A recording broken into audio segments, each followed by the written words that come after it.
Welcome to Subramani. Continuing our retirement blunders, buying completely wrong, expensive products, right? So some maybe a ULIP pension plan or an expensive regular endowment or annuity, right? Those things are very expensive sometimes, so you have to find out whether it is the right product that you bought. It actually comes from the fact that you're trying to do something on your own without having one proper advisor, and a bank RM cannot be an advisor because he's got 250 other clients to sell product to. So please understand the role of a relationship manager.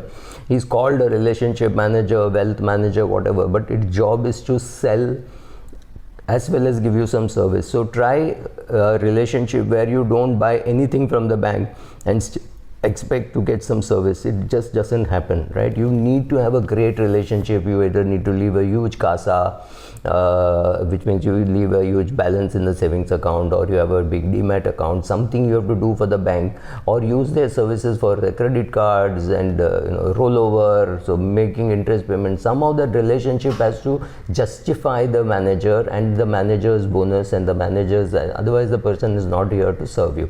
So therefore you have to get an advisor, which I spoke about in the previous video, and therefore make sure that he does not buy you expensive products, right? So this is a catch-22. If you go on your own and buy expensive products, you have completely ruined the advantage of not having an advisor, because largely people try to avoid an advisor saying, oh, it costs money to have an advisor. So you didn't have an advisor, so your bank sold products to you, and those products are very expensive, right? So here you are paying for advice which is embedded in the product and not getting good advice. This is a disaster and a horrible combination of events which happen, and people do it regularly. You would be surprised to see when I do portfolio reviews. Let me just clarify, I don't do portfolio reviews for people who write to me directly, but some advisors come to me with their portfolios, which is white labeled. I do not know the name of the client,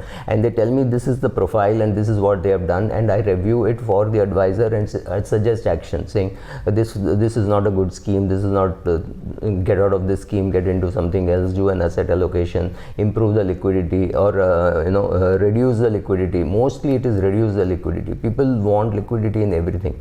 So sorry, I digress, but buying expensive products is another disaster of waiting to happen. It will hit you very badly. Also, there is a war theory saying that we are always prepared for the previous battle. So all the people today in Bombay, when they are driving, especially in monsoon, keep a can which is useful to break the glass in case there is flooding which happens and your car gets flooded and these electronic locks don't open because there is water in it and you drown in your car. And this happened, right? This happened in 2004 floods. So we are all now very well prepared for keeping a can to break the glass in case something happens, but we are totally unprepared for the next thing which could happen, which could be very different, right? So electric scooters, which everybody was happy about, is killing people because the batteries have not been tested enough. So the battery gets heated up and it burns. So you're not prepared for that risk. So being able to understand the risk and being prepared for it is important. Why am I saying this? Because if you take the US, they've had 40 years of a bull run in bonds. Bond interest rates have only gone down, believe it or not, from about 21%, 18-19% was the GSEC, the US GSEC, right? And it has come down. It had come down to 1.8, or even it had come to 0.8, right? Or it had almost gone to negative.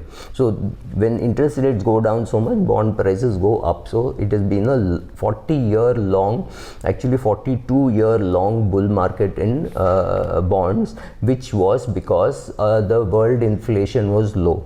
Why world inflation was low is not part of this, so I'm not talking about it. So similarly in India also, sometime in 2014, Raghuram Rajan made sure that inflation was brought under control, of course with the help of the government. So last 7-8 years we have not seen too high an inflation. So anybody who has retired in the last 7-8 years does not think inflation is a risk, but look at the US today has a higher inflation, 2.5% more inflation than India has, because many other things are happening. China is no longer giving you material at a low cost, right? Raw material costs are up. You see the commodity markets are booming, consumption is going up, people are just borrowing like there is no tomorrow, interest rates are going up, the ratio of world GDP to world borrowing is dramatically against you. People are just not bothered about how they will repay. Every municipality, every state government and the central government in India has borrowed more than what it can pay from its income. Believe me, the only way how all this money is going to get repaid is through higher taxation or higher inflation. Both are bad, both will put less money in your hand. So be prepared for it. Be prepared for risk which you think does not exist. What you think is not important, because every risk exists. So tomorrow inflation could be a big problem. So if you are not factored in inflation, you could be in trouble. Also, the next blunder that I'm going to talk about is using common knowledge which everybody knows. Equity is risky, debt is not risky. You should have 60% of your money in bonds because you're 60 years of age, right? These are the common thumb rules or whatever you want to call it. And if you buy good companies for the long run, you will always make money. You cannot go wrong in buying Larsen and Toubro. You can't go wrong in buying State Bank of India. You can't go wrong in buying HDFC or Reliance or HUL, whatever. But please remember that all these companies can have 5 years of disastrous performance or 7 years of terrible performance, and you will not know what to do. You will be at your wit's end, and exactly after 6 years and 11 months you will sell, and after that the share price will go up and you will break your head as to what happened, right? So predicting markets is very, very difficult, if not impossible, and timing the market is almost impossible, and relying on common knowledge saying ये तो सबको पता है, ये तो करना ही पड़ेगा, it is my daughter's wedding, I have to borrow money to spend, right? Everybody does it. Look how much money Mukesh Ambani spent on his daughter's wedding. How much did he spend? As a fraction of his net worth, he spent less than what my father spent on my sister's wedding, or what my father-in-law and me and all was put together spent on my wedding. As a fraction of your net worth. Don't just see the numerator, see the denominator also. So make sure that you are not falling for common knowledge or general knowledge kind of investments, saying, oh, there is a risk in equity, so I will put in debt. Wrong. Equity and debt both are risky. It's a question of whether it is long term or short term. How much should you have in debt? How much is your personality? How great or complicated a portfolio have you built? Have you spoken to your spouse about whether she wants such a complicated portfolio? Think of all these things while planning your retirement. Not thinking, not writing down, not planning. That is another big blunder which